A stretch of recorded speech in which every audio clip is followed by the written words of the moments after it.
Welcome to a series of podcasts from the Irish Linen Centre and Lisburn Museum. In these podcasts, we talk to historians, journalists, authors, and community practitioners, and invite them to share their research, their love of museums, and their thoughts on the role museums play in society. This podcast has been made possible with the generous support from Lisburn and Castlereagh City Council. Hello and welcome to our next episode of the Winter Talk series, and joining me today are Linda Ervine from Turas, the Irish Language Project in East Belfast, Carmel Duggan from Cairde Turas, Friends of Turas, and Rea Currie, who's the Heritage Officer for the EastSide Partnership. You're all very welcome. Welcome to the Lisburn Museum. Thank you. Thank you. This is a part of our Winter Talk series, and we're all really looking forward to tonight's talk because it's a panel event with our three guests here. Linda, I want to start with you. You're very well known for being an Irish language activist.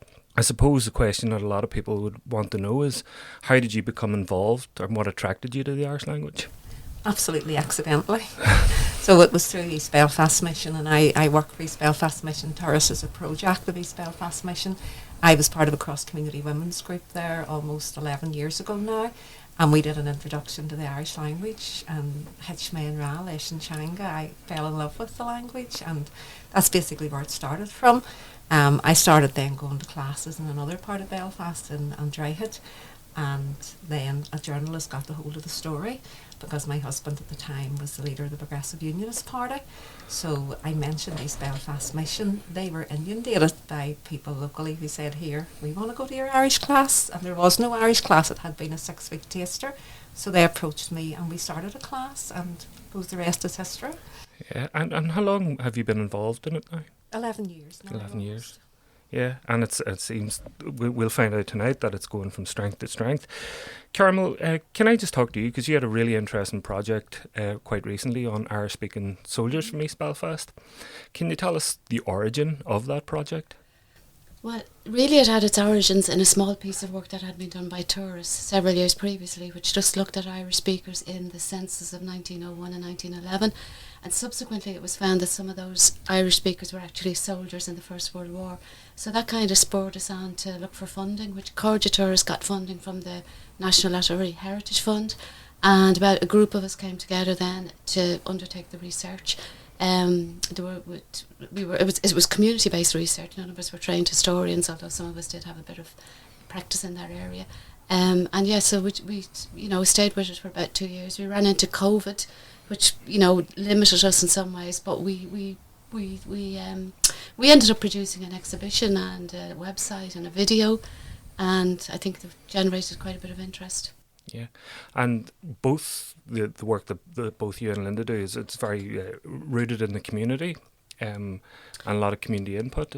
Oh yeah, for sure. I mean, the group that were involved in the research project were pretty much all from East Belfast, and some of them, having sort of long-term memories of the area. So it was it was a lovely project actually, and Peter brought a lot of their own ways of thinking to bear on it, and their own areas of interest and recollection. So yeah, it was very, very, very much rooted in the community.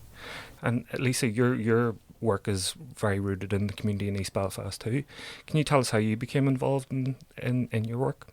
I've been doing working at the intersection of community development or youth work and heritage for on and off for nearly 20 years. I know I don't look that old. I had a background in youth and community work, and I did my Masters in Museum Studies, and I sort of ended up finding these jobs that were a lovely mixture of both of them.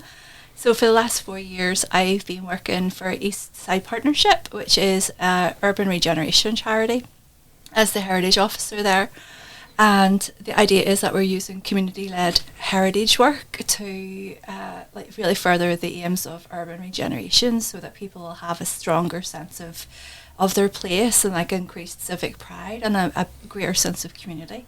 And it's all done through sort of community-led work, like Carmel's been describing, very similar processes. Bring people together from the community. They self-select from a whole range of groups and backgrounds and decide what they want to work on, and I help them do that. So we've uncovered a whole range of different stories from East Belfast, and we work together to try and make those public, whether it's through exhibition or street art or heritage trails or some other way that other people can sort of enjoy the landscape through this storytelling. So it's a multi-strand approach to community development. Would that be? Yeah, I suppose it does. Like, it's really rooted in sort of community development. We would term it as asset-based community development. We start with what's strong and not what's wrong. So we're asking people, like, what are the stories that you have that you want to share with people? What is it that's great about this place that you want everyone else to know about? And sort of embark on a project that could last some 3 weeks or 3 months to maybe 12 months, like exploring those topics and discovering the skills to help make those public. So I would work with people to sort of learn how to use archives or write for heritage panels, or how to put an exhibition together, or how to create a trail. So bring in facilitators from outside to deliver that training, and then we end up with a bunch of people in the community who are really empowered to tell their own stories. Linda, if we can just go back to you, like the other projects, it's not just the Irish language, there's also other cultural events and cultural programmes, but one of the ones that I've really wanted to go on is the Gaelic East Belfast History Tour. Can you tell us how important is that for local people who want to get involved in learning the language? Well, I think the tours have been really interesting, and they came out of the work that my colleague Dr. Gordon McCoy had done. And Gordon lives in East Belfast, and he'd done a lot of research into the local history, especially around Con O'Neill, who's the last Gaelic lord. And Gordon is an academic. He's Dr. Gordon McCoy. I'm a much more simple soul, so Gordon loves a good lecture, and I kind of wanted to sort of simplify it, I suppose, and make it more accessible.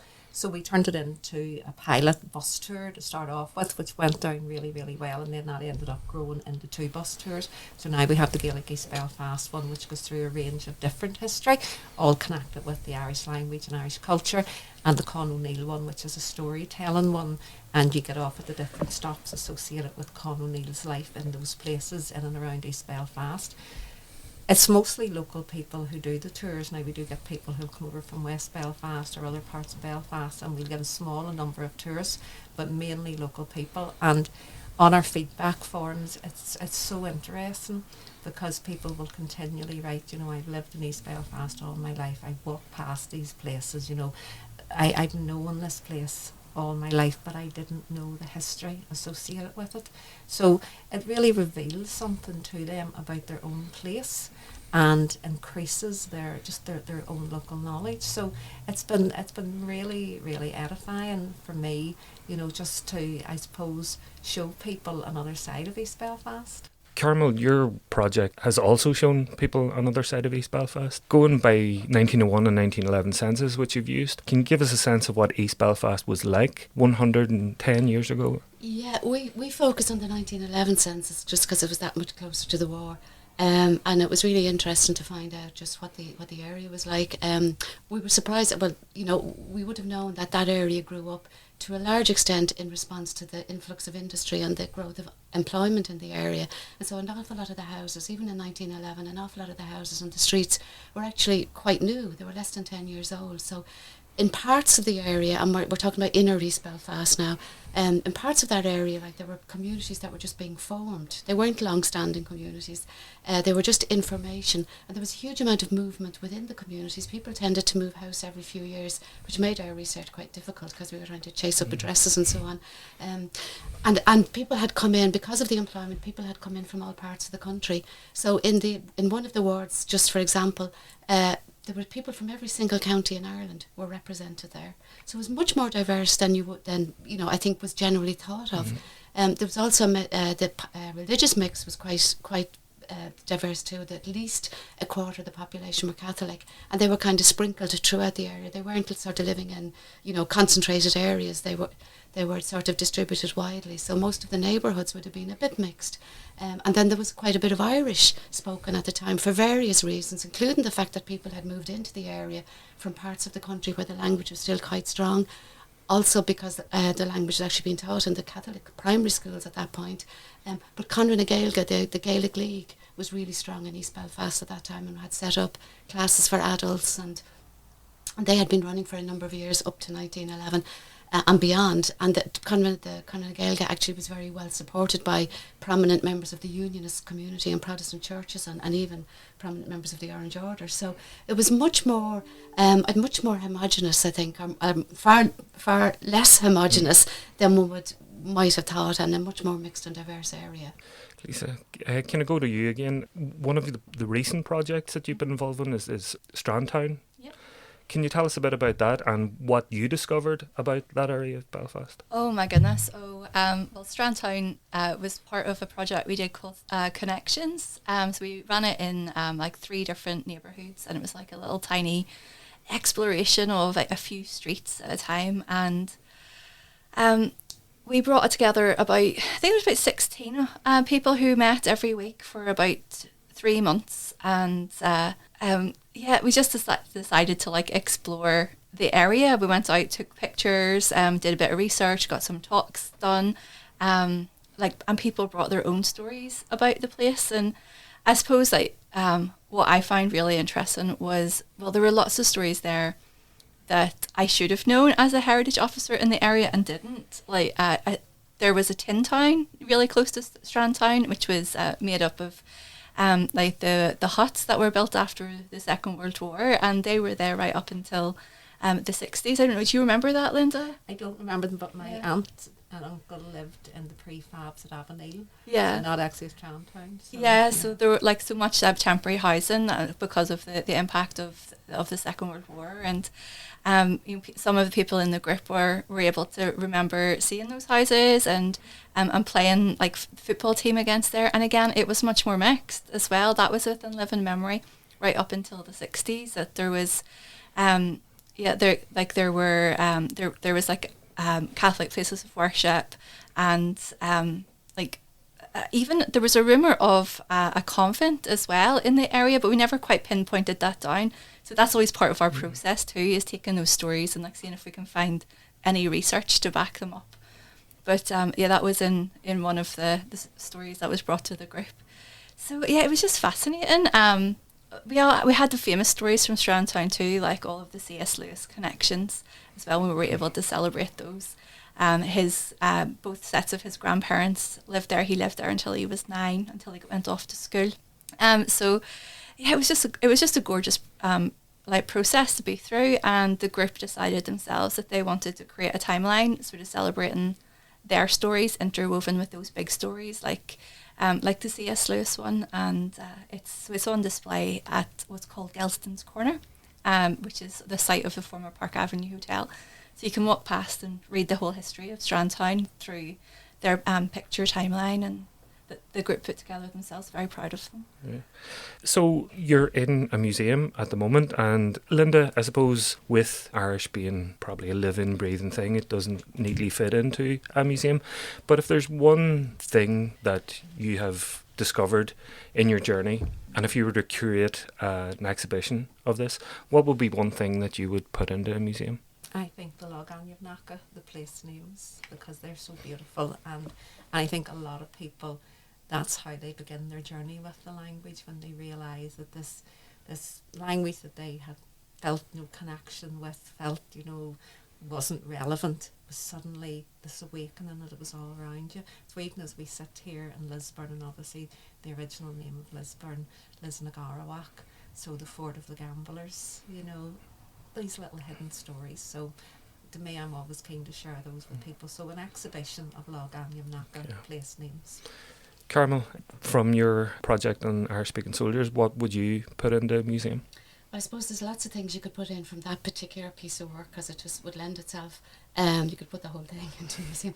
But if I had to pick one thing, I think it was quite an emotional project for us to be involved in many ways. And I think one of the things that would strike you was when you looked at the original household census forms that were filled in April in 1911, often, and usually in the father's hand, and he would record the names of his children and his young sons and say they were at school, or they were, an apprentice this or whatever. And then a few years later, many of those young lads were dead. And I think that's really a sort of a very emotive kind of link to those young lives that were lost in that war. So I would put in some of the original census forms. Okay. Lisa, you have been working with museums and the pandemics past and present and things like that there. What would be one thing from your work that you would put in a museum? That is such a hard question. Because the pandemics past and present we did with the Ulster Museum was a contemporary collecting project. So there was lots of very ordinary things that we did collect, like toilet roll, because of like panic over finding toilet roll, and hand sanitizer, and all of those things that tell the story of like those early days of lockdown. So I suppose for me, the lovely thing was finding like the story and the meaning in the very ordinary things that we can collect. It, explain who we are and what's important to us. So I'd probably pick something very, very ordinary. Like, I don't know.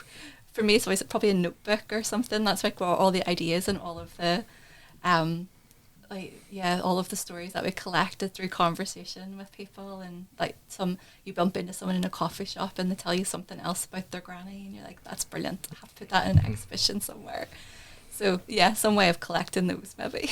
It is hard to narrow down to one thing, but just like to thank you for taking the time out to speak with me today, and I'm very much looking forward to the panel discussion later. Thank you. Thanks. Thank you.